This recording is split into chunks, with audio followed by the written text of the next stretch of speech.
आरुषि को किसने मारा? अगर आप एक क्राइम स्टोरी लवर हो तो इसका आंसर आप जानते ही होंगे।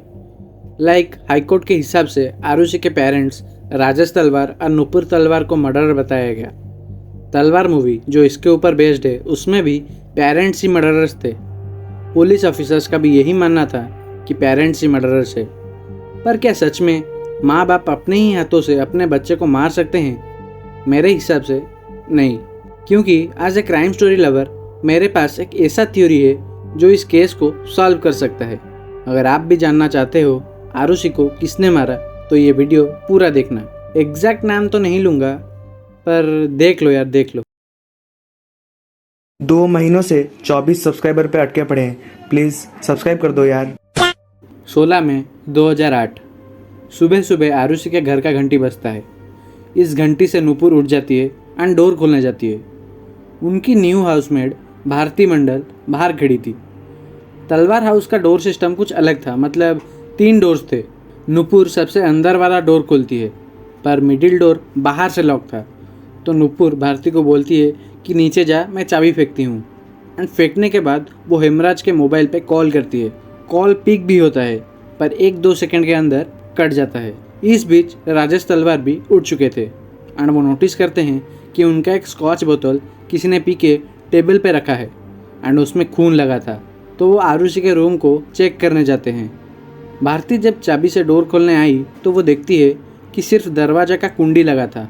वो अंदर आती है एंड देखती है राजेश रो रहा है एंड नुपुर एक ही जगह खड़ी थी, मतलब शौक से स्टैचू बन गई थी। पूछने में पता लगता है कि किसी ने आरुषि का गला काट दिया है। भारती पुलिस को इन्फॉर्म करके अपने दूसरे काम पे चली जाती है। पुलिस आने से पहले तलवार फैमिली के रिलेटिव्स एंड फ्रेंड्स आ चुके थे, तो कुछ एविडेंसेस मिट गए थे, लाइक फिंगरप्रिंट्स। रात में घर के अंदर 4 लोग थे, parents, Aarushi and Hemraj scene से गायब था, तो शक डायरेक्टली हेमराज पे जाता है। राजेश पुलिस को बोलता है कि हेमराज का घर नेपाल में है, मैं अभी 25,000 रुपये देता हूँ, अभी जाके उसको लेके आओ। पुलिस घर से सारे एविडेंस कलेक्ट करने लगता है। घर के हर कॉर्नर चेक करने पे ये दिखता है कि टेरेस का डोर लॉक था और ताले पर खून लगा था। पुलिस राजेश से कहते हैं कि टेरेस का चाबी दो, बट राजेश बहुत श्योर था कि स्कॉच पी के हेमराज ने ही आरुषि को मारा है। तो वो बोलते हैं कि टाइम वेस्ट मत करो, जाके हेमराज को ढूंढो। आरुषि का पोस्टमार्टम होता है एंड उसका क्रिमेशन भी होता है। इस वक्त सारे पुलिस फोर्स हेमराज को ढूंढ रहे थे। इस दिन राजेश और नुपुर हरिद्वार गए थे अस्थि विसर्जन के लिए। इस समय नोएडा में पुलिस घर में सबूत ढूंढ रही थी, तो वो टेरेस चेक करने जाते हैं, बट टेरेस पे ताला लगा था और चाबी नहीं था। तो वो डोर को तोड़ देते हैं। टेरेस पर एक पूल था, वो भी खून का। बट किसका, ये पूछने पुलिस राजेश को कॉल करते हैं और बोलते हैं कि घर आओ, एक और बॉडी मिला है जो कि लगभग सड़ चुका है, आके बताओ ये किसका बॉडी है। नुपुर एंड राजेश घर आते हैं, पर वो बॉडी रिकॉग्नाइज नहीं कर पाते। फोर्सली पूछने पर राजेश बोलता है कि ये बॉडी हेमराज का है। तो अचानक से जो विक्टिम थे वो सस्पेक्ट बन गए। अब सारा का सारा इल्जाम राजेश एंड नुपुर पे आ गया। तो आइए देखते हैं राजेश एंड नुपुर के अगेंस्ट क्या क्या एविडेंसेस है। पहला, रात में घर के अंदर 4 लोग थे, आरुषि, हेमराज एंड पेरेंट्स। कौन कौन मारे गए? हेमराज एंड आरुषि। तो दूसरा, जब पुलिस टेरेस का चाबी राजेश से मांग रहे थे तो राजेश बोलता है आप उधर टाइम वेस्ट करोगे, जाके हेमराज को ढूंढो। शायद प्लान ये था कि हेमराज का बॉडी को डिकम्पोज करेंगे, बट रिलेटिव्स एंड पुलिस के चलते मौका मिला नहीं। तीसरा, कि अगर किसी और ने भी आरुषि को मारा है लाइक हेमराज, तो आरुषि चिल्लाई होगी, तो क्या आपको चिल्लाने का आवाज़ नहीं सुनाई दिया? चौथा, आरुषि के रूम में एंटर करने के लिए एक चाबी लगता है एंड कोई फोर्स एंट्री का नामो निशान नहीं था। लास्ट में चाबी लिविंग रूम में मिलता है। पूछने पे नुपुर बताती है कि उनको याद नहीं कि उन्होंने चाबी लगाया था कि नहीं। गिनती छोड़ो, आरुषि के रूम में वाईफाई लगा था जो रात के 3 बजे बंद करा गया। एंड जिसने भी बंद किया, क्या उसने आरुषि को रात के 3 बजे नहीं देखा? जब हेमराज का बॉडी मिला तो राजेश ने मना ही कर दिया कि ये बॉडी हेमराज का है। आरुषि के बॉडी के पास एक pillow, school bag and blanket रखा गया था जो कि बिल्कुल साफ था, मतलब खून का एक धब्बा नहीं। फैमिली बॉडी बहुत जल्दी जलाने के लिए ले गए। पूछताछ के टाइम आरुषि के पेरेंट्स बहुत ज़्यादा ही नर्वस थे। पोस्टमार्टम के टाइम सेक्सुअल असल्ट का एविडेंस रिमूव कराने के लिए पेरेंट्स ने डॉक्टर को कहा। तो पुलिस के हिसाब से रात को राजेश ने हेमराज एंड आरुषि को ऑब्जेक्शनेबल पोजीशन में पकड़ लिया होगा एंड हेमराज को मारने के वजह गलती से आरुषि मर गई होगी, क्योंकि आरुषि के नेक पे गोल्फ स्टिक से मारने का निशान था। एंड ये भी हो सकता है कि अफेयर के वजह से हेमराज राजेश को ब्लैकमेल करा होगा एंड राजेश ने गुस्से में आकर हेमराज को मार दिया होगा एंड आरुषि ये सब होते हुए देख ली होगी, तो आरुषि को भी रास्ते से हटाना पड़ा होगा। मेरे हिसाब से ये बिल्कुल बकवास है। एविडेंसेस ना मिलने की वजह से पुलिस ने पेरेंट्स को ही क्रिमिनल बना दिया। तो अब आते हैं थ्योरी के ऊपर, जिसका हेडिंग है व्हाट इफ आरुषि का मर्डर कभी होने ही नहीं वाला था। मतलब आरुषि सिर्फ आई विटनेस रही होगी एक दूसरे मर्डर का। अगर हेमराज का किसी के साथ झगड़ा हो गया होगा, मतलब पैसे लिए होंगे एंड लौटाए नहीं होंगे एंड इसी वजह से हेमराज को किसी ने मार दिया होगा एंड आरुषि ये सब होते हुए देख ली होगी, तो ना चाहते हुए भी आरुषि को मारना पड़ा होगा। मतलब इस केस के बारे में हम जब भी बात करते हैं तो हम आरुषि के मर्डर के बारे में बात करते हैं, पर एक्चुअली में उल्टा हुआ होगा। अभी इस स्टेटमेंट को प्रूफ करने के लिए ऐसे ऐसे एविडेंसेस दूंगा कि आप भी सोचेंगे कि ये असल में हुआ होगा। मरने से कुछ दिन पहले हेमराज ने किसी को बताया था कि वो खतरे में है, करीब करीब मरने वाला है एंड वो अपने फैमिली के लिए भी टेंशन में था। पर हेमराज को किससे खतरा था? लेट उसका नाम है पर्सन ए। लाइक पर्सन ए ने हेमराज को पैसे दिए होंगे एंड हेमराज अभी तक उसे लौटा नहीं पाया। मतलब पुलिस जब हेमराज के ऊपर रिसर्च कर रही थी तो उन्हें पता चलता है कि 1 साल से हेमराज ने अपने घर पैसे नहीं भेजे। मतलब पहले भेजता था पर 1 साल से वो सब बंद है। क्या होगा अगर मैं आपको कहूँ कि वो सारे पैसे पर्सन ए को दिया होगा एंड पर्सन ए हेमराज के गांव नेपाल के बारे में भी जानता होगा, क्योंकि फ़ोन में हेमराज ने कहा था कि उसे फैमिली का भी टेंशन है। जब पुलिस रिसर्च कर रही थी तो हेमराज के कॉल रिकॉर्ड से ये पता चलता है कि करीब रात के 8:30 बजे एक पीसीओ से हेमराज को कॉल आया था। फ़ोन पे इन दोनों के बीच करीब 6 मिनट बात हुई थी। इस कॉल में शायद से पर्सन ए ने बोला होगा कि मैं तुम्हारे घर, नोएडा वाला घर, वहाँ भी आ रहा हूँ, कुछ बात करनी है।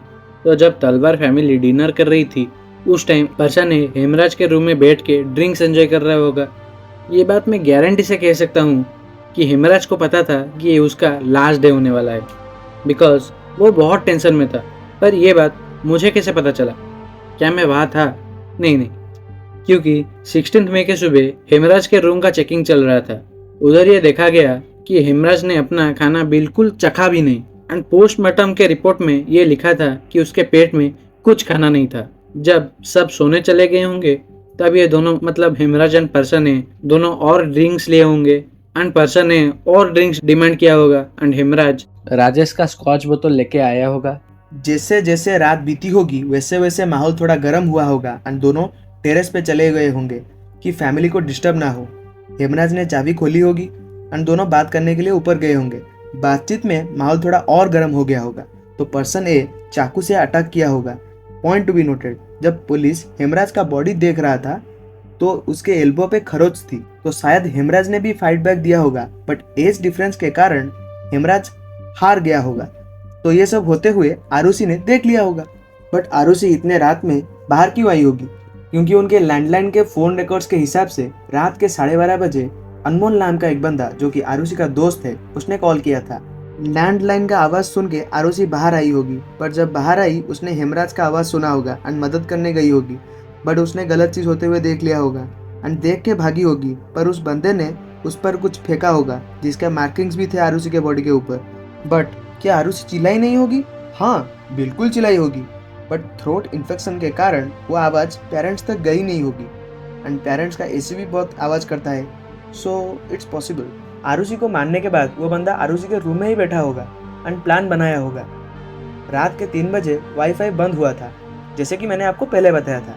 शायद बंद करने वाला पर्सन ए हो। पर्सन ए आरुषि को मारने के बाद उसके बेड सजाया एंड आज वो नशे में था तो वो गलती से वाईफाई बंद कर दिया होगा। देन जाके खून भरी हाथों से स्कॉच बोतल से सीप लिया होगा, बिकॉज स्कॉच बोतल में ब्लड लगा था।